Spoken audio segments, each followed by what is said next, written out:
Bonjour, bonjour, bienvenue à toutes et à tous sur Cocotte TV. Aujourd'hui, une nouvelle vidéo de présentation qui porte sur un tout petit boîtier, le Steelwing d'Enermax. Le Steelwing d'Enermax, c'est tout simplement un petit boîtier au format ITX qui est intégralement en aluminium avec des tranches d'aluminium. C'est un produit absolument superbe que vous allez découvrir dans quelques secondes. Et ce dernier est aussi livré avec un petit panneau en verre trempé sur le côté gauche. Alors, format ITX, carte graphique double slot maximum, même si on a 3 slots présents. On pourra intégrer jusqu'à 2 disques durs, 2 SSD maximum et la ventilation est à base d'un ventilateur de 120 mm. Le prix, on en parle, entre 150 et 179 euros, ce qui reste très élevé. On vous propose de le découvrir, c'est tout de suite, c'est maintenant, c'est sur Cocotte TV.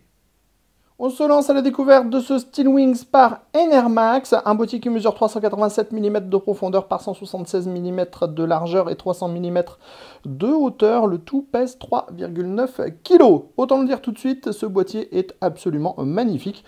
On a l'impression d'être sur une production made in Taiwan d'une autre marque. C'est vraiment très bien fait. C'est tout en aluminium avec des ailettes et une partie en verre trempé pour la fenêtre qui se trouve sur la gauche. On est sur du format ITX, donc carte mère en 17 par 17 cm et alimentation SFX, donc on est vraiment tout sur des mini-choses. Attention pour le ventirad CPU, on sera vraiment très limité, on sera sur du low profile obligatoirement, voire vaut mieux opter directement pour du water cooling, ça sera beaucoup plus simple.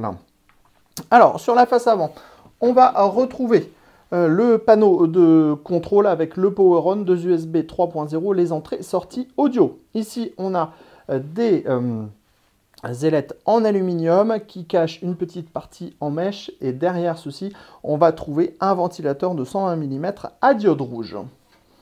Sur le côté droit, maintenant, on va trouver un très beau panneau en verre trempé. Ce dernier fait 3 mm d'épaisseur. Il a une petite inscription Steelwings à cet endroit. Il est maintenu par 4 vis à main.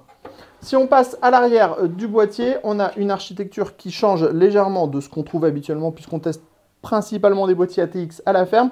On a ici l'emplacement de la plaque IO-Shield de la carte mère. Ici, l'emplacement pour l'alimentation. 3 slots d'extension. Et c'est à peu près tout. Si on passe sur le dessus, on va retrouver une petite grille d'extraction d'air chaud sur le dessus avec du mesh. Sur le côté droit, on va retrouver un panneau en aluminium anodisé rouge et frappé d'un logo Enermax qui reprend la forme de la vitre en verre trempé. Enfin, il ne nous reste plus qu'à vous faire découvrir le dessous et nous avons fait le tour complet de ce Steelwings. Nous avons des petits pieds, donc à l'avant dans les ailettes en aluminium avec des rubbers en caoutchouc et à l'arrière, on a des pieds en caoutchouc au nombre de 2.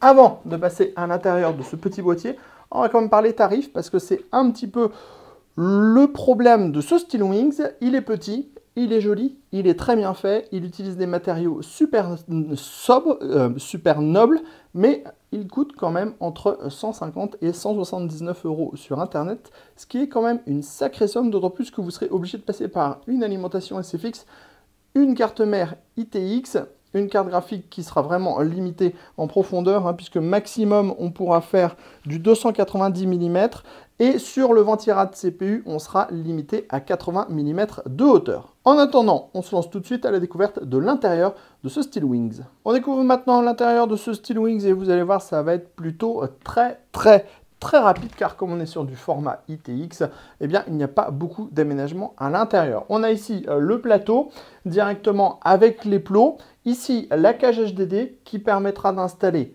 un disque dur 3,5 pouces et 2 unités 2,5 pouces, un dans la baie en dessous et un sur la baie au-dessus. Il faudra bien faire attention à l'ordre de montage quand vous montrez votre Steelwings, car il faut d'abord installer le SSD du haut, le SSD du milieu et ensuite le disque dur.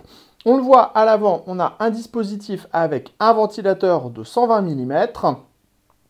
Ce dispositif est amovible, tout comme la cage HDD. On a une vis pour la cage HDD, on la tire vers l'arrière et elle va se désolidariser du boîtier. Enfin, pour la cage, pour les ventilateurs, c'est pareil, on a 2 vis, on relève et on a accès à cette cage, on pourra rajouter bien sûr un radiateur de water cooling derrière, voire même faire du push-pull comme vous allez pouvoir le voir dans la vidéo qui va suivre. Ensuite, dans la partie supérieure, pas de dispositif spécifique, on trouve uniquement une petite grille d'aération dans le haut. À l'avant, on vous l'a dit, on a le dispositif avec le ventilateur de 120 mm à diode rouge. Ici, le PCB avec les prises additionnelles. Dans le bas, la cage HDD. Et à l'arrière, on va avoir l'emplacement pour l'alimentation SFX, l'emplacement pour la plaque IO-Shield de la carte mère. Et enfin, les 3 slots d'extension pour les cartes graphiques. Tout de suite, on se donne rendez-vous avec la machine montée. On passe rapidement sur les éléments qui ont été intégrés à ce boîtier Enermax. Sachez que vous allez trouver un SSD de 240 Go, une GeForce GTX 1050 Ti Gaming X, un disque dur pour le stockage, une carte mère MSI en Z80, un Core i5 4468 Go de DDR3. On va ensuite trouver une alimentation Révolution SFX par Enermax qui est entièrement modulaire et enfin un système de refroidissement en LiqMax 220S. Voilà donc le SteelWings intégralement monté et démarré. On le voit, le système de refroidissement est composé à l'avant d'un LiqMax 120S, donc un modèle slim avec 2 ventilateurs. On est donc sur un système en push-pull. On a le ventilateur avant à diode rouge qui va aller chercher l'air à l'avant et qui va être réaspiré par le ventilateur arrière en 120 mm. Ici, on a la partie stockage avec le disque dur en dessous, le SSD au-dessus. On le voit, l'espace est vraiment très juste entre le SSD et la carte graphique, mais cela passe sans problème. Il faudra juste faire attention avec vos câbles SATA ici pour que ces derniers ne touchent pas les ventilateurs de la carte graphique. La carte graphique exploite 2 slots. Elle vient environ à 2 cm de l'arrière du système de water cooling. Ici, on trouve l'alimentation 550 watts SFX Révolution entièrement modulaire, ce qui va nous permettre d'avoir un petit peu plus de praticité pour le montage et l'organisation des câbles, puisque comme vous pouvez le constater, on a quand même un très gros pôle de câbles à cet endroit-là. Tout se concentre ici, donc les câbles des prises additionnelles, les câbles des alimentations qui repassent par derrière, mais aussi les câbles par exemple SATA qui vont descendre sur les côtés. Enfin, tout au fond, on a la carte mère MSI avec le water block et la pompe qui sont au-dessus du Core i5 4460. On termine cette vidéo de présentation du Enermax SteelWings avec la machine et le panneau en verre trempé. Vous le voyez, le panneau en verre trempé est vraiment teinté, donc il sera plus difficile de voir les illuminations à l'intérieur du boîtier. Autrement, à l'extérieur, on a les diodes rouges qui sortent du ventilateur et la diode bleue du PowerOn. Sur ce, on se donne rendez-vous très prochainement sur cocoteland.com pour tous nos articles.